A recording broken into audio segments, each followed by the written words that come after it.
Hello there, everybody, and we are here at Harrah's Hoosier Park in the Dan Patch studio. Michael Chamberlain, Rick Moore, and Jacob Reinheimer, and it is Hambletonian week, guys. It is the 98th edition of the Hambletonian, the first Hambletonian winner back in 1926, Guy McKinney at Syracuse. Now, I was not there. I had to look that up to make sure I had it right, but it was back at Syracuse. And if I remember correctly, they went from Syracuse to Goshen, Goshen to DuQuoin, DuQuoin to the Meadowlands. I think that's how that worked out. I think that's correct, boy. But, I just remember forever, for me, it was DuQuoin. I mean, right. It was just, the Hambletonian was at DuQuoin it just seemed like forever. And then it moved east to the Meadowlands. To the Meadowlands, where, and I've having been born in New Jersey, I've obviously been to the Meadowlands and enjoyed racing there, but never did get to go to the Hambletonian. But always a day that I certainly have looked forward to in the past, and we're looking forward to it again this year, as we have a very strong field of 10 that survived the eliminations last week at the Big M. And we're going to take a look at the field of 10 with the favorite on the morning line being number 1, Celebrity Bambino. Yannick Gingras driving for Ron Burke. Second choice is right alongside. Number 2, Oh Well, is 7-2. Tim Tetrick driving for Marcus Melander.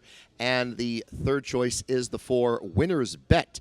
Dexter Dunn will have the drive there for Domenico Cecere. Now, we are all very familiar with Dexter Dunn in these parts, as he came here with Bulldog Hanover last year and did quite the great job in getting Bulldog Hanover to make some history here at Harrah's Hoosier Park over the course of the last couple of years. I know that Celebrity Bambino getting the inside draw off the elimination win is a very solid 2-1 favorite. And, even think about, going back to DuQuoin, as we were referencing that. I mean, back in the mid-'70s, when Bonefish won the Hambletonian, Yankee Bambino actually won the first heat that day at big odds. And he was actually bred and owned by King Kong Charlie Keller, former New York Yankee great, who named him after Babe Ruth, which is where the Bambino connection comes there. And last year's winner was Cool Papa Bell. So do we actually think we're going to have back-to-back baseball winners this year, guys? Well, I don't think so, but then that's why we're here to discuss it, because we all came up with a different yes, we did. We all choice. Came up with a different horse, which is great. I think that's good. Yeah, I think it's that type of race. I'll turn it over to Jacob in just a second, but I think it's paper thin, razor thin, the difference between these horses. Yeah, it's been kind of a hard division to kind of get a gauge on coming into the Hambletonian. It seems like a pretty wide-open bunch, and that's kind of been the case the last couple of years. Speaking of Cool Papa Bell winning at huge odds last year, the Hambletonian's been a little wacky for the last decade now. We've had 2 filly winners in the last 5 years. We had Forbidden Trade over Green Shoe in a big upset. So the Hambletonian's been a little bit wacky, and I think this year does have that potential. And, of course, this is the one year I do go with the 2-1 chalk in the morning. Yes, Jacob is the one that is on Celebrity Bambino here as we put up the picks for the race today, on Saturday, I should say. We each have a different pick, but we all have Celebrity Bambino in the top 2, and I think a lot of that comes from the very impressive win in 150-4 last week and that inside post draw. I think that's very monumental. Yeah, I think it's going to give him, he doesn't have to be on the lead. He's got natural speed. There's a lot of gas in here. There is a lot of front runners in here. I think that allows Celebrity Bambino to not be on the lead. He could be second or third and kind of pick his one to make his move. And remember, Cool Papa Bell won from off the pace. Way off year. The pace, yeah. I will say, and this is always a debate on Twitter every year, what post position do you want in a big race like this? A lot of people don't like the rail in a big race. They're afraid you're going to get trapped. With that said, when Yannick Gingras is in the bike, I'm okay having the rail because he can get a horse out of the gate like anybody in the business. So I'm not too afraid of the rail for Celebrity Bambino. I think Gingras will be hustling him out of there. I think that's a good point. And look, he's not Yannick Gingras is not going to get shuffled back. If he does lay back second or third, he'll only be there for the first quarter, and then he's going to make a move with this horse. He's going to go. He's not going to wait. He thinks he's got the best horse. He drives aggressively anyway. He always drives like he's got the best horse in the race. And why wouldn't you? You think you got the best horse here, you drive him like he's the best horse, right? Absolutely. I would think that's a very sound strategy for sure. Now, as we mentioned, we each picked a different horse. Jacob's on Celebrity Bambino. And anything else you want to add as we're here? Because I know you've been on this horse for a while. I like this horse ever since he finished second in the Breeders' Crown last year. I've been really high on this horse. He's another one that got off to a slow start last year at 2. Kind of took a little bit to come along. Then I thought I was really impressed with him last fall. Similar story this year at age 3. Just 2 wins on the season so far. With that said, 3 back in the Reynolds, got a really nice win in 151-3. I thought the 4th place effort in the Stanley Dancer wasn't as bad as it looks. The front 3 just got away from him. He still got home in 26-3 to finish 4th in there before he went right down the road in that Hambo Elim in 150-4. Couldn't have looked any better. Hard to believe Yannick Gingras and Ronberg both still looking for their first Hambletonian. You wouldn't expect that. They've been knocking on the door as a tandem a couple times. They finished 2nd in 2015 with the Philly Mission Brief to Pinkman. And then in 2016, just got nosed out by Marion Marauder with Southern Frank. So they've been knocking on the door. I do think this is the year they finally get it done. It's kind of like Steve Asmussen in the Derby, isn't it? Yeah. I mean, won everything but, right? Everything but, that's right. And he's been close, as we've documented. Yes. I mean, I mean, he had epicenter 50 Yeah. yards from the win and didn't quite work out that way in 2022. Now, you're on the Dexter Dunn train with Winner's Bet. I am. Here, I really like this horse, and I think you're going to get it. When I say decent price, I mean 7-2, 3-1. I think he'll be in that realm. He's only had 3 starts this year. 2 of them were wins, and then he had that tough 10 post position. Got hung out against Celebrity Bambino and some of the other horses in here. Going to get a good trip from the 4-hole. Here's one that does come off the pace. He's got some inside speed in front of him. I think he'll be able to maneuver over to the rail, and I think you'll see him come on strong in that last quarter and a half. That's the way I see it setting up anyway for him. And you don't have Winner's Bet on your top 4 over there, Jacob. The only thing that scared me away is no Lasix in the Hambletonian. He is a horse that raced on Lasix, no Lasix in the Elim, and I thought he raced good, finished 4th. He took a lot of air. The second start off Lasix just concerned me a little bit with no Lasix in the Hambo. Yeah, I really, a lot of times we say throw that last race out. I almost throw that last race out. You're right, Jacob. He did take a lot of air. He's on the outside. And you can't spot horses like this, that kind of advantage. No. You just can't do it. But speaking of the 10 post, you've got the 10 tactical approach 15-1. We're going to talk about another 15-1 shot in just a moment. But you've got a 15-1 shot in the second spot out of that 10 spot. Yeah, I really like this horse at a price underneath that being the 10-horse tactical approach. Trainer Nancy Tactor, she's finished 2nd in 2 of the last 3 years here in the Hambletonian, so she's another one been knocking on the door. Scott Zeron, though, does have 2 Hambletonian wins with Atlanta, and who is the other one? I got it right here. Marion Marauder. I just talked about that. I should know that one. So he is kind of the money man in these spots. Post 10, that is a little bit of a concern. This horse did race on the front end, primarily here to start his 3-0 campaign, so he's got a lot of early speed. But they changed tactics from post 8 in the Elim, raced him off the helmet, and he got home nicely in 27 flat, finished 3rd, beaten just 3 lengths by Celebrity Bambino, who no one was going to chase down. He's going to need a trip. He's going to need some pace up front. I think he's going to get that. I just like him underneath. I don't know if he can win from the 10-hole, but I do like him underneath. I think the pace is definitely going to be honest. This is going to be a good. This is going to be a fast I pace. think you're going to have a solid pace for sure. Quick question about that tactical approach of the 10 horse. Would it have changed your opinion any had he drawn further inside? Might you have had him as a top pick? I would have really liked him if he'd drawn inside. I'm going to talk about Osceola later on. I think if those two would have switched post positions, I would have really liked tactical approach in here. Gotcha. Now, my pick in the Hambletonian is number 6, Up Your Deo, who is going to be in the hands of Oke Svanstad, who is the driver and trainer. He has won the Hambletonian twice previously, 2017 with Perfect Spirit and 2021 with Captain Corey. So he certainly knows how to get it done. And, this horse won the Yonkers Trot, which makes him the only horse eligible for the trotting Triple Crown at this point, because he won the first leg. The Hambletonian is the second leg, and the Kentucky Futurity is the third leg. And, he's been out 5 times. He's won 3 times this year. He won in a New Jersey Sire Stake back on May 20th, and then the 2 wins at Yonkers over the half mile there. I like that versatility. And he's back on the big oval here. Now, he finished 5th in the elimination in the Celebrity Bambino race in 151-4. He had the 3rd post position, all well and good. He's got the 6th spot here. And in all sincerity, I'm almost wondering if they said, you know what, let's just get in the final and we'll go from there. And that actually, I think, helps my price at 15-1, because I think this is a very honest horse, and I like Up Your Deo by Wallner out of a Cantab Hall mare. This was a $100,000 purchase. So it's, again, as we said, there's no slouches in this race, and I like this horse, especially at that 15-1 number. Well, he was 7-2 last week in the eliminations. I know. He took a lot of money. He was well backed. Yeah, he's one, and Okaspon's another one, talking about like Yannick Gingras. Oka's going to be aggressive in a big moment. He's going to have a horse forwardly placed. That's how he won with Captain Corey a few years ago. Just went right on the front end, and he got the Hambletonian trophy. So, like I said, I expect him to be much more aggressive than he was in the elimination. I was just a little concerned. I thought he just kind of got out-trotted in the elimination. That's the only thing that scared me away. I just don't know if he has that 150 speed he might need for this. You know, I know we all used him. He's 2-1. He's got the rail, Celebrity Bambino. But I do think he deserves a lot of a talk, if you will, because Yannick Gingras, we talked about it a minute ago, he is going to be aggressive with this horse. He knows I'm sure he feels like he's got the best horse, and he drives aggressively anyway. And I can't see him sitting longer than a quarter of a mile before he makes his move. Do you agree with that, Jacob? I think he's going to make a move right at the quarter. I completely agree, and I think this is a race Yannick wants more than any other race out there. As we said, been knocking on the door. Yeah. So I think he's going to give this horse every chance. I think they're going to have to run him down. I really do.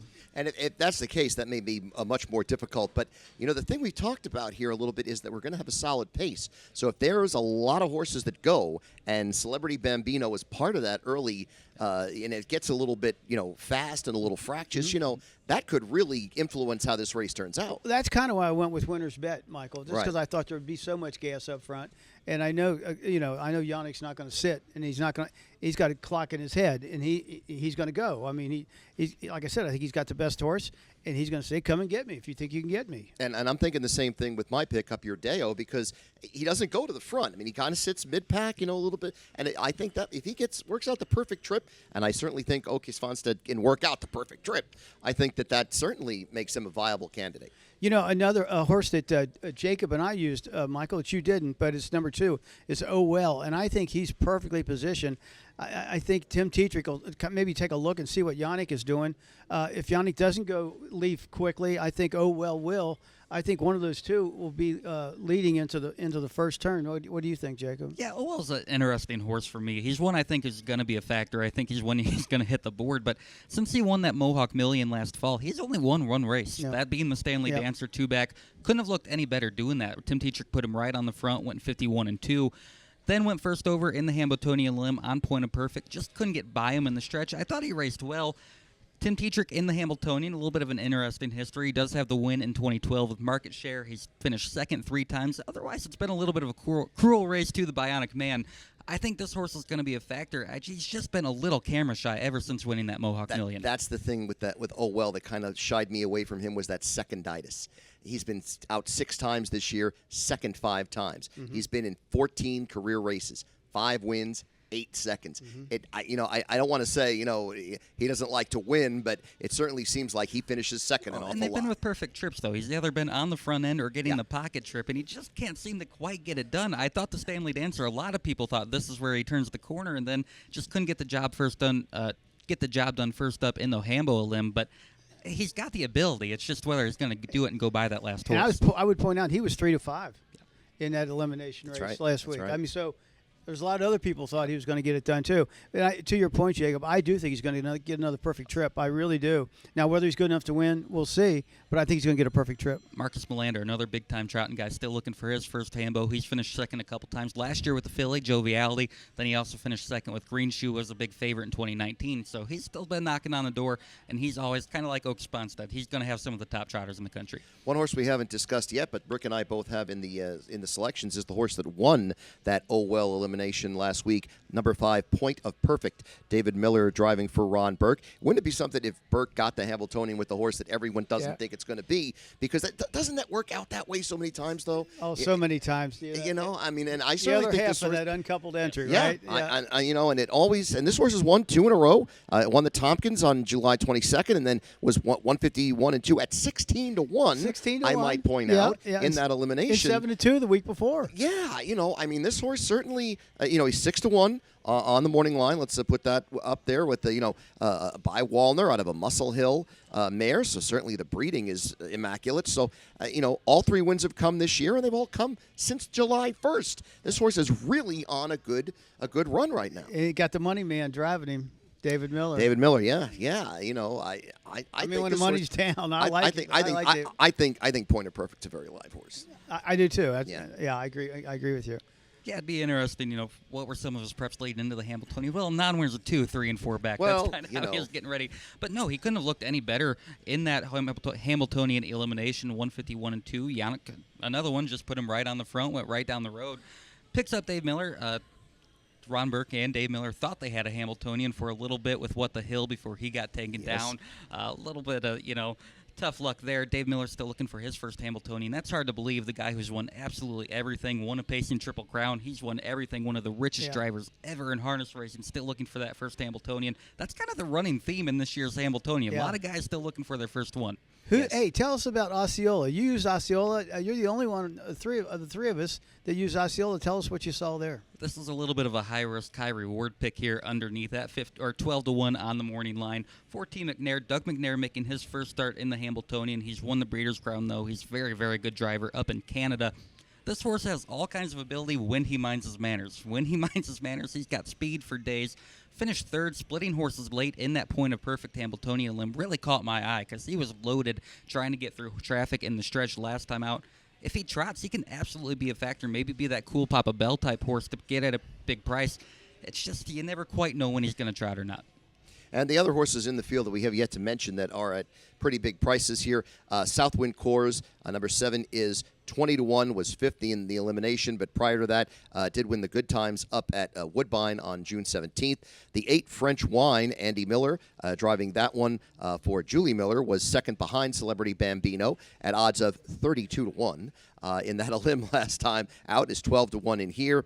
And Ghostly Casper, the 9, Brian Sears, driving that one, another one that had a non-winner of 2 back at Woodbine on June 27th, and then was 4th in the elimination, that Point of Perfect one, and was 2nd in an Ontario Sire Stakes in the interim. So you've got a few interesting price horses to the outside here, but I look at how these horses have gone off at some of the prices that they went off on, and then these odds in the Hambletonian, I don't think they necessarily match up the way that they should. And I think if you got one of these outside horses, there is so much speed inside. I think you're forced to take back. I don't see how you can. Maybe I'm wrong, but I think you're going to. If you go for the lead, there's so much speed inside. You're going to be hung out that first quarter and a half before you finally get to the lead. I think you're going to. It would just use you up. I think they almost are forced to take back and try and come on late. For that reason, though, I do think a few of them are interesting underneath. French Wine, the damn creamy Mimi, she's actually a Hambletonian Oaks champion. Andy Miller drove her to a win in the Hambletonian Oaks. And this is a horse that had a really good year last year in Lexington, racing in some of those Kentucky Sire Stakes at the Red Mile. Made over $350,000 last year. Hasn't been quite as good this year at 3, but finished 3rd in the Stanley Dancer 2 back as well before finishing 2nd in 2 Celebrity Bambino. So I'm going to be really interested to see what kind of price you get on French Wine. All right, so as we, again, take a quick look at our selections from the 98th edition of the Hambletonian coming up on Saturday, I have it 6-1-5-4 with Up Your Deo and Celebrity Bambino, my top 2. Rick has it 4-1-2-5, winner's bet over Celebrity Bambino, and Jacob puts Celebrity Bambino over Tactical Approach with a 1-10-2-3 combination. Now, that's the 12th race at the Meadowlands on Saturday. The 10th race is the Hambletonian Oaks, and we're not going to go as in-depth into the Hambletonian Oaks as we did to the Hambletonian, but let's give everyone a winner at least out of the Oaks coming up on Saturday. Jacob, you go first. I had to go with Bond. She was the Oaks favorite all season long coming into it. The last 2 starts, she finally got beat. Last time out, I don't quite know what Oka was doing, getting to the half in 53 and change with a 3-year-old filly trotter. I don't think he'll make that same mistake twice. I think Bond's the best filly, and I think you're going to get a much better price on her this week. I'm going to the rail. I'm going with Walner Payton. The last 3 races are really, really impressive, I thought. And it looks like this horse is really taken to the Meadowlands Oval. 2 sensational races from the 6 hole at the Meadowlands and going to get the rail. And, I guess it's a little more than ironic. Both my choices here in the Oaks and the Hambletonian, I got Dexter Dunn going for me, and I never hate that. I noticed that and it's odd enough that I have Svanstad in the Hambletonian, you have Svanstad in the Oaks, and I picked Yannick Gingras in the Oaks, and you have Yannick Gingras in the Hambletonian. I'm on the 5 Rayleigh Something, who was second behind Walner Payton in the elimination prior to that, but did win 2 previous efforts, one won at Harris, Philadelphia in a Pennsylvania Sire Stake, and then did win the Tompkins at the Meadowlands on July 22nd in 152 flat. Has been the betting favorite in each of the last 3. And again, Yannick Gingras and Ron Burke, I'll take that pair. I'll take that easy. One of the other races I know we will be looking closely at is the Sam McKee on Saturday. Yes. So many of our Dan Patch starters come from the Sam McKee. That's going to be an interesting race also. 2 divisions of that, as a matter of fact. That race really is loaded. Yes. Yeah, that division is really wide open this year. And, no Bulldog Hanover this year, but a very competitive bunch. Yeah, I think it's going to be interesting. I think Tattoo Artist is going to be the one a lot of people have their eyes on. In the second division of the Sam McKee, he's eligible for the Dan Patch. And then we've got some local horses here that have been racing between Hoosier Park and Scioto. Little Rocket Man's been maybe better than he's ever been this year. He's coming in from the Senate. Yeah, I absolutely agree, Jacob. I think he's better than he's ever been. I think it's going to be a wide-open Dan Patch next week, and I'm really looking forward to that race. And we will have the draw for the Dan Patch on our night drive pre-race program on Tuesday night. We'll have the live draw for that race. We did that last year, of course, with all of our big races, so we're looking forward to doing that again coming up for the 30th edition of the Dan Patch, which will take place next Friday, August 11th, here at Harrah's Hoosier Park, part of a very entertaining evening of racing that we are looking forward to next Friday. And we're also looking forward to a very entertaining afternoon of racing at the Meadowlands this coming Saturday with the Hambletonian Oaks, the Sam McKee, and all those great races that they have on Saturday at the Meadowlands. And as an announcer, it's great for me to see the Sam McKee name continue on, and such an untimely passing of him, way too young that happened. And he was an absolutely magnificent human being. I mean, I having had contact with him, he was the best of the best, and I'm glad to see they honor him the way they do. Yeah, and that name will continue on and on and on. Many years. That name will continue on. Definitely, kind of the voice I grew up listening to in harness racing. When I think of big races, I think of Sam McKee. Lost him way too soon, but like you said, great way to keep honoring him on the biggest day in harness racing. Yeah. Absolutely, and so we're looking forward to all those great races on Saturday, and we again encourage you to join us on Friday, August 11th for the 30th edition of the Dan Patch and all the great races that we'll have on that Friday night. Part of just a lot coming up here at Harrah's Hoosier Park. Hoosier Champions Night, Caesars Trotting Classic Night, and what's the other one we got coming up in October? I can't think offhand.